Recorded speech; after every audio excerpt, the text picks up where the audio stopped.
dalam konteks dengan menguatkan BK itu sendiri, tetapi memang perlu penekanan bahwa perundungan itu sendiri adalah sebuah perilaku kriminal, dan perilaku tersebut tentunya di dalam KUHP itu sendiri sudah ada dan dijelaskan perundungan itu sendiri ada. Hai sahabat TCID, kalian sedang mendengarkan podcast Suara Akademia. Ngobrol seru isu terkini bareng akademisi. Cilacap membuat banyak orang geger gitu. Bukan geger sih, lebih tepatnya jadi melihat satu permasalahan yang sebenarnya sudah terjadi dari bertahun-tahun yang lalu, tapi sekarang terulang lagi. Kasus bullying pelajar terjadi lagi di Cilacap antara siswa SMP di salah satu sekolah di Cilacap. Pelaku bullyingnya sudah berurusan dengan hukum gitu, sudah diamankan dan korbannya juga sudah ditangani. Tapi permasalahan bullying itu tidak hanya tidak hanya bisa kita lihat bahwa pelaku tertangkap, korban sudah diamankan begitu, dan juga sudah diobati dalam tanda petik dan juga sudah mulai mendapatkan pendampingan. Tapi kenapa permasalahan ini tuh selalu muncul, dan bagaimana caranya society secara umum itu bisa melindunginya yang jadi pertanyaan. Karena ini berulang-ulang terus dari zaman tahun 90-an, 80-an, 2000-an, bahkan 2020. Zaman kita pun story. Seperti itu ya. Kurang lebih sama gitu, Mbak Dewi. So welcome to Suara Akademia. Nama saya Muhammad Syarif, saya podcast produser dari TCID. Kali ini kita bakal ngobrol bareng sama Mbak Dewi Rahmawati Nur Aulia. Beliau adalah peneliti dari The Indonesian Institute atau TII. Halo Mbak Dewi, apa kabar Mbak? Alhamdulillah baik, Mas Syarif. Bagaimana Mas Syarif? All good. All good kabarnya. Oke, Mbak Dewi, kasus di Cilacap nih. Mungkin bisa ngasih sedikit opini gitu Mbak. Ini kan terulang lagi ya. Same old story. What do you think Mbak Dewi dengan kasus di Cilacap ini nih? Oke, kami sebelumnya dari The Indonesian Institute sangat menyayangkan ya kejadian ini bisa berulang-ulang. Dan kalau kita lihat case-nya ini bukan hanya antar sesama mereka aja sih, antar peer dari mereka, tetapi yang sungguh menyedihkan ini juga terjadi antara pelakunya murid dengan para pendidiknya juga. Sehingga kalau kita bisa lihat beberapa fenomena yang terjadi saat ini sih sebenarnya bentuk kemunduran dari pendidikan itu sendiri. Dan what's wrong dengan dunia pendidikan kita hari ini, ya itu yang hari ini mungkin bisa menjadi bahasan kita selama ini, seperti itu. I see. Ada sedikit permasalahan intinya gitu dengan dunia pendidikan kita sekarang gitu. But pertanyaan saya berikutnya nih Mbak Dewi, ini kan memang berulang-ulang ya gitu kasusnya. Sering ada pengulangan tentang bullying gitu. Nggak di daerah kota aja, tapi sampai di daerah-daerah yang let's say kota satelit dalam tanda petik, atau mungkin daerah-daerah yang jarang terekspos bullying tuh jadi kasus yang pada akhirnya terdengar normal karena terlalu sering terjadi nih Mbak. Apa ya yang bikin ini terjadi berulang-ulang gitu Mbak, dari generasi ke generasi, kayak let's say milenial ngalamin, Gen Z ngalamin, Gen X ngalamin juga, Boomer juga ngalamin gitu. Kenapa ya? Jadi gini Mas Arif, perundungan ini betul yang Mas Arif bilang, ini bukan sesuatu yang baru, bahkan kita pun ketika di sekolah sering memperhatikan perilaku-perilaku anak yang seperti itu.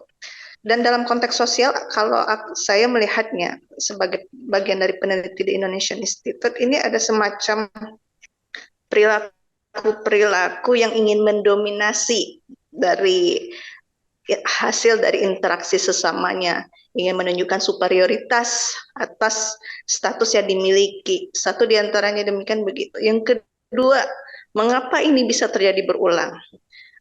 Kalau kata Kak Seto, mungkin satu di antaranya penyebab ini bisa dilakukan berulang itu karena adanya pembiaran. Betul, dan saya sepakat sekali untuk hal tersebut.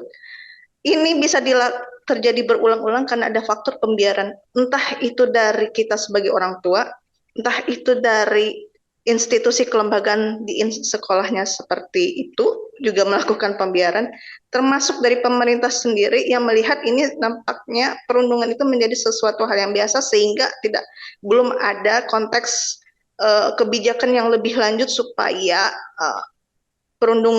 perilaku perundangan ini bisa dicegah di tingkat lebih minoritas seperti itu. Jadi oleh karena itu menurutku sebagai seorang peneliti dan dari lembaga kebijakan sendiri, memang untuk mencegah terjadinya perundungan ini ya memang harus ada langkah konkret pemerintah agar perundungan-perundungan ini tidak terjadi. Kan kasihan kita melihat kasus yang terjadi di Pesanggerahan kemarin. Satu di antara dugaannya kan karena mungkin terjadinya bunuh diri itu kan karena adanya dugaan perundungan tersebut. Sehingga menurutku pemerintah mau tidak mau, suka dan tidak suka harus turun tangan dong untuk mengatasi masalah ini. Gitu. Iya, tapi kan kalau kita berbicara soal di sekolah dulu nih ya, di luar dari komisi-komisi yang sudah rapat nih Mbak, sekolah tuh ada, let's say bimbingan konseling gitu, yang fungsinya harusnya menjadi pengawas gitu ya, situasi-situasi yang kayak gini nih. Bayangan saya mungkin, correct me if I'm wrong, BK itu kan jadi polisi yang halus gitu, good cop-nya lah. Tapi nggak berjalan dengan baik nih, so itu juga mungkin jadi permasalahannya kah atau gimana? Konteks yang dilakukan oleh institusi seperti sekolah dengan membuat satu unit tersendiri seperti bimbingan konseling. Kalau dilihat selama ini kan ternyata perundungan itu tetap terjadi. Artinya apa? Dengan adanya bimbingan konseling itu berada di sekolah, fungsi kontrol terhadap pelajarnya sendiri kan juga tidak menjamin bahwa setiap perilaku setiap pelajarnya itu bisa dapat lah dulu. Tentunya kita pasti ada diberikan kontrak kan.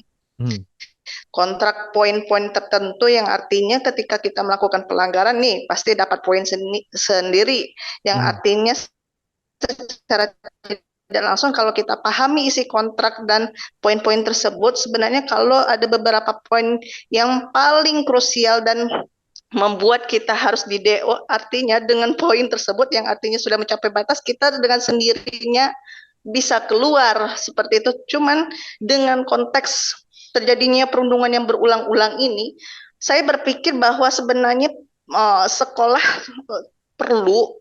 tidak hanya perlu dalam konteks dengan menguatkan BK itu sendiri, tetapi memang perlu penekanan bahwa perundungan itu sendiri adalah sebuah perilaku kriminal dan perilaku tersebut tentunya di dalam KUHP itu sendiri sudah ada dan dijelaskan perundungan itu sendiri ada dalam konteks kejahatannya sendiri seperti itu.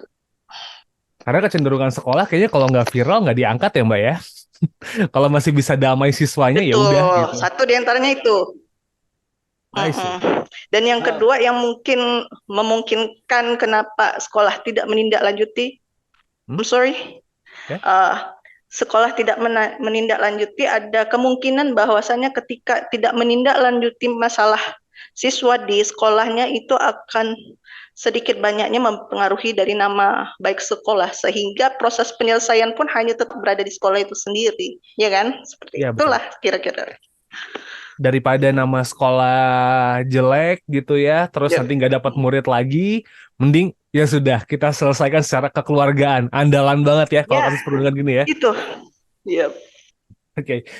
Tapi nih, kasus Cilacap ini kan memang sampai pada di titik di mana semua orang ngomongin nih di Twitter, rame banget dan akhirnya Komisi Perlindungan Anak itu ikutan ngomong, Kementerian Pemberdayaan Perempuan dan Perlindungan Anak ikutan ngomong, sampai Kementerian Koordinator Pembangunan Manusia dan Kebudayaan juga ngerespon gitu. Sampai satu komisi dan 2 kementerian ini tuh bikin rapat yang ngebahas hal perlindungan anak gitu Mbak, buat ngerespon kasus ini. Kira-kira follow up yang kayak gimana ya yang bisa dilakukan dan juga perlu dilakukan supaya anak-anak, especially siswa, itu tuh bisa terlindungi dari masalah perundungan ini nih Mbak?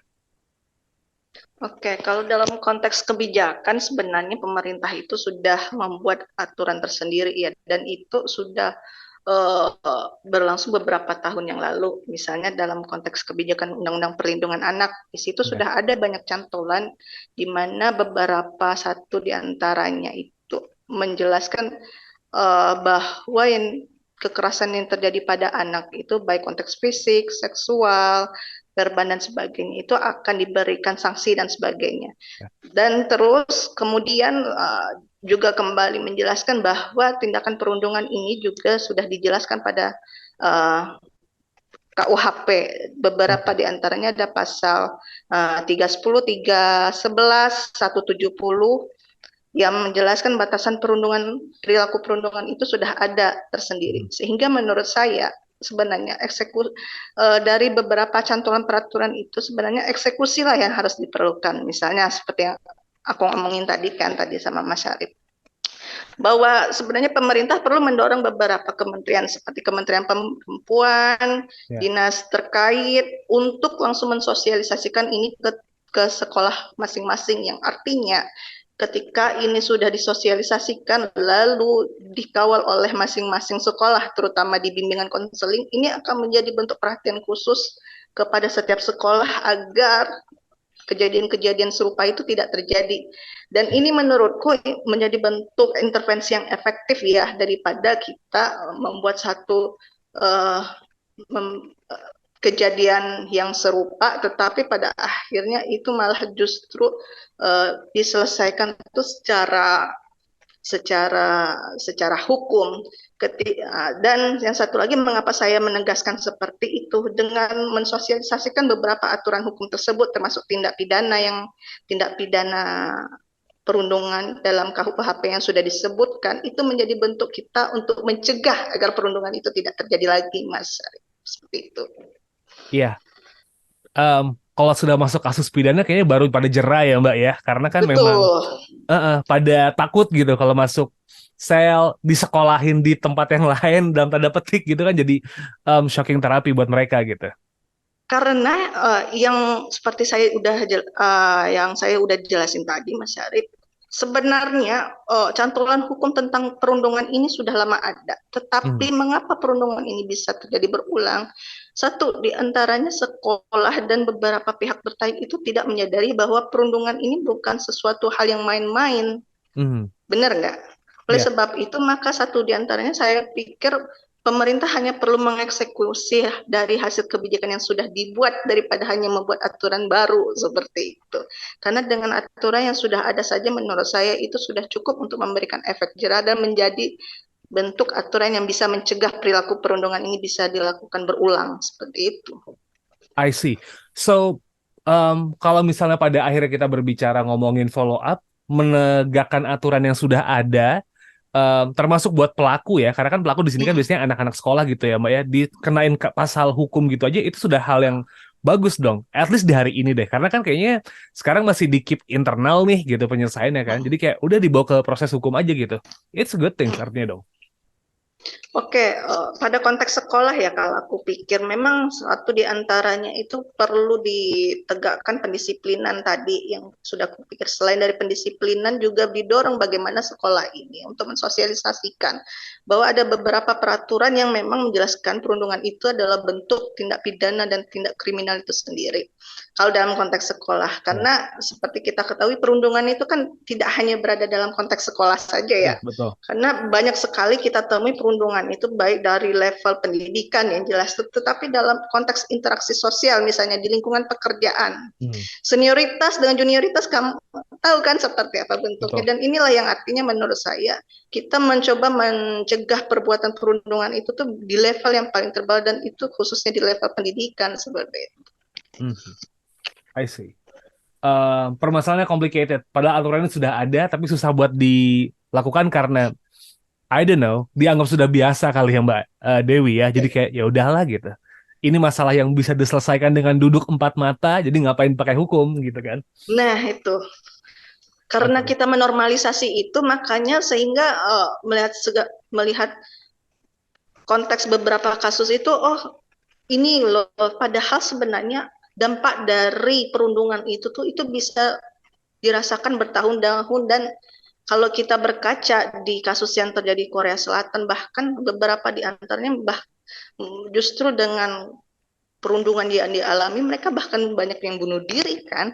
Betul. Seperti itu makanya kita mencoba mencegah perundungan itu jangan sampai dilakukan berulang dan jangan menormalisasi perilaku perundungan tersebut, baik apapun dalam konteksnya. Saya pikir gitu, Mas Ari. Even konteks bercandaan, tapi kalau udah mulai arahnya ke bullying, udah deh mending stop gitu ya Mbak Dewi ya. Ya, mending stop. Apalagi kita menyangkut misalnya suku, agama, evenly itu kalau misalnya itu body shaming, kita bicarain dengan bercanda pun itu kalau ketika batasan itu sudah kita lewati dari orang yang si pemiliknya sendiri, itu sudah akan menjadi masalah. Saya pikir gitu. Oke. Nah, aturan sudah ada, Mbak.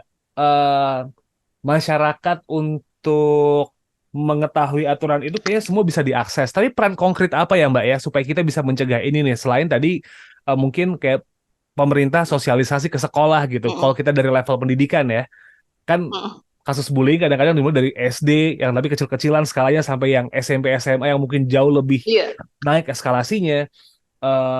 Kasus bullying di pendidikan tinggi di level S1 juga bisa kita lihat zaman-zaman ospek dulu, tapi sekarang nggak tahu nih gimana, tempat kerja juga ada. Langkah-langkah konkret apa nih Mbak yang bisa dilakuin? At least dari masyarakat dulu deh gitu. Oke. Di masyarakat punya peran penting loh untuk mencegah terjadinya perundungan, terutama dalam konteks kontrol sosial ya. Mengapa saya ngomong kayak gitu?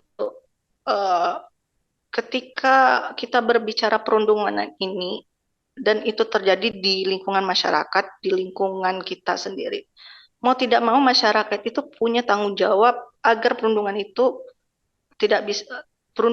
bisa tidak terjadi. Misalnya aja deh, hal yang paling kecil aja. Ada anak-anak kecil misalnya tuh, dia berkelahi apa sebabnya, mau tidak mau ada orang yang dewasa di sekitarnya wajib dia untuk melakukan pelarian supaya tidak memunculkan konflik dan itu berakibat mereka saling menyerang itu secara fisik ya. Artinya begini, dari contoh yang saya kasih itu sebenarnya bahwasannya apapun bentuk perselisihan yang terjadi antar interaksi kita sesama manusia ini ya, yang dimulai dengan candaan, menurut aku kita wajib untuk maksudnya tuh tidak membiarkan hal itu tuh berlarut, yang dalam artian tuh jangan sampai itu menjadi satu bahan pertikaian antar kita, dan itulah tugas fungsinya masyarakat di sana.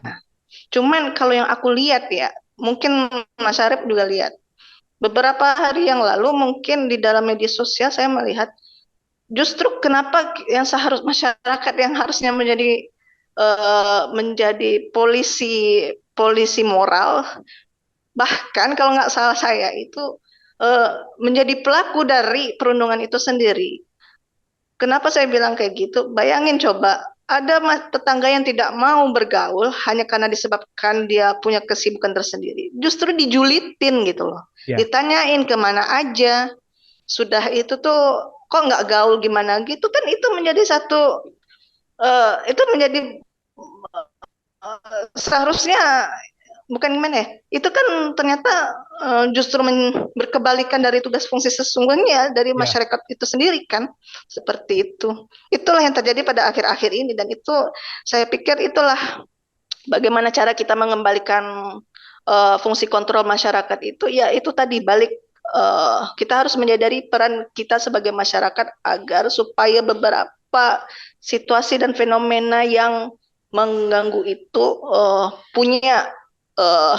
punya batasan dan itu bisa dikendalikan oleh kita sebagai masyarakat di dalamnya, seperti itu. Oke.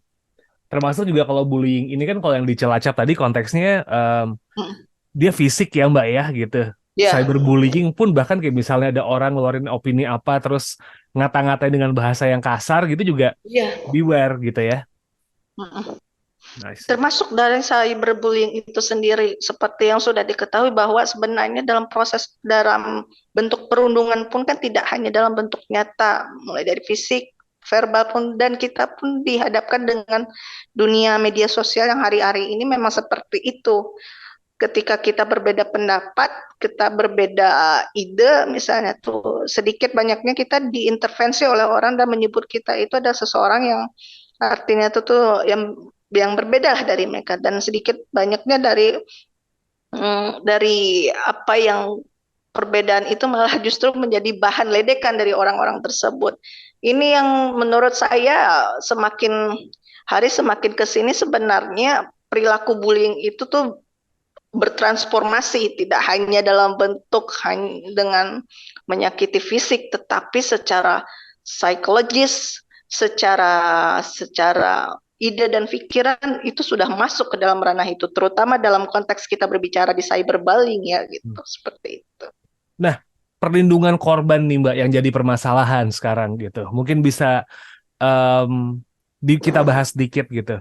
Biasanya kan kita kalau korban itu tuh kecenderungan kita malah justru meminta korban bullying kalau di sekolah nih konteksnya kalau di Cilacap gitu, kalau nggak parah-parah banget tuh kayak udah maafin aja gitu. Iya kan?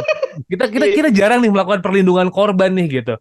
Pelaku mungkin kita hukum, perlindungan korban ya kamu yang sabar ya gitu. Kayak bantu biaya pengobatan dan selesai gitu kan. Perlindungan korban yang kayak gimana nih yang bisa masyarakat lakukan karena I don't know. Dari apa yang saya lihat gitu atau mungkin saya alami zaman-zaman sekolah, perlindungan korban tuh kayaknya levelnya biasa aja. Baru yang pelakunya nih yang kena perlindungan korban yang kayak gimana yang perlu kita eskalasi ini supaya akhirnya korban tuh merasa terlindungi banget kalau misalnya dia jadi korban gitu Mbak. Oke, baik. Pada konteks treatment yang harus dilakukan kepada korban, sebenarnya kita lebih bagaimana harus memahami dampak dari perundungan yang dialami korban tersebut ya. Bukan hanya artinya proses penyelesaian masalah itu hanya di atas meja, udah deh, masalahnya kecil, kan itu nggak berdampak apa-apa sama dirimu, atau misalnya hanya cuman dijelekin atau dijulitin doang, tetapi konteks perundungan yang, mohon maaf, kita kalau bicara fisik itu sudah bisa dikatakan artinya itu tuh dia memiliki trauma yang lebih mendalam loh, yang artinya secara treatment, secara perlindungan itu harus diberikan perlakuan khusus. Kenapa saya bilang seperti itu? Banyak dari mereka yang menjadi korban perundungan itu tuh sedikit banyaknya secara psikologis akan menyimpan dendam. Dendam itu yang kemudian memunculkan potensi bagaimana dia akan justru akan membalasnya di kemudian hari, seperti itu. Nah, ini yang kita coba antisipasi.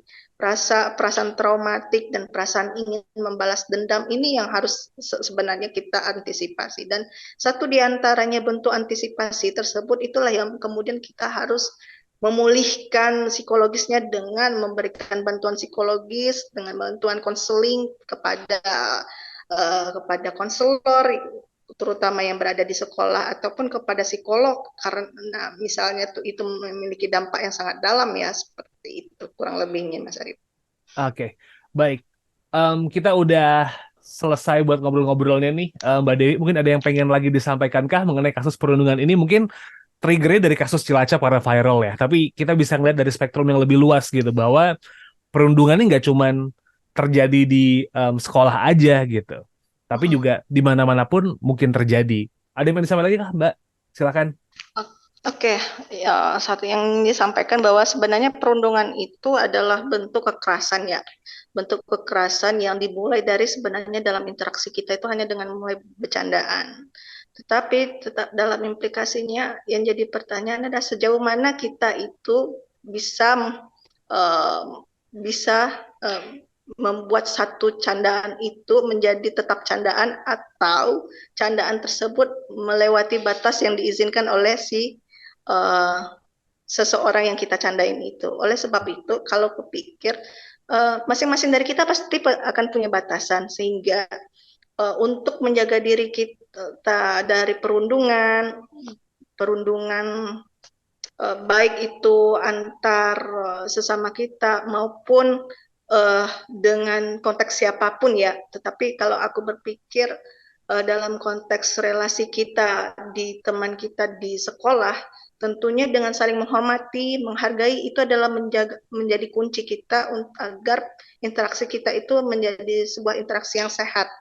Ketika kita sudah tidak lagi menghargai, menghormati sesama, maka yang ada justru kebencian, perasaan membalas dendam, dan kekerasan itu pasti akan terjadi ketika perasaan menghargai dan menghormati itu sudah tidak ada lagi seperti itu. Oke. Ya, regulasi sudah ada untuk kasus bullying anak. Sepertinya Komisi Perlindungan Anak sudah sering membahasnya. Yes. Kementerian Pemberdayaan Perempuan dan Perlindungan Anak juga sudah punya aturannya. Kemendikbud pun juga sudah membahas soal bullying di sekolah gitu. So yeah, actually the rules are there. Cuman mari kita terapkan, kita tegakkan aturannya, kita perbaiki sikap kita juga ketika ngelihat bullying. Gitu ya Mbak Dewi ya? Ya, seperti itu. Oke. Kalau begitu terima kasih Mbak Dewi untuk waktunya. Terima kasih buat jawaban-jawabannya. Semoga lancar-lancar terus kegiatannya Mbak Dewi. Sehat-sehat terus juga. And it's a wrap for this episode, Sobat Isi ID. Kita ketemu lagi di next episode. Kalau misalnya emang pengen tahu dari teman-teman The Indonesian Institute lagi ngapain gitu ya, langsung cari aja di Twitter The Indonesian Institute. Ketika itu The Indonesian Institute ada akun Twitternya, ada akun Instagramnya. Di website pun juga sering ngeluarin banyak hasil kayak policy brief atau mungkin merespon isu-isu yang terbaru. Itu semuanya ada di website The Indonesian Institute. And don't forget to follow our social media at ConversationIDN. Kita ada di Twitter, kita ada di TikTok, kita ada di Instagram. So, selesai sudah buat kali ini. Kita ketemu lagi di next episode. Wassalamualaikum.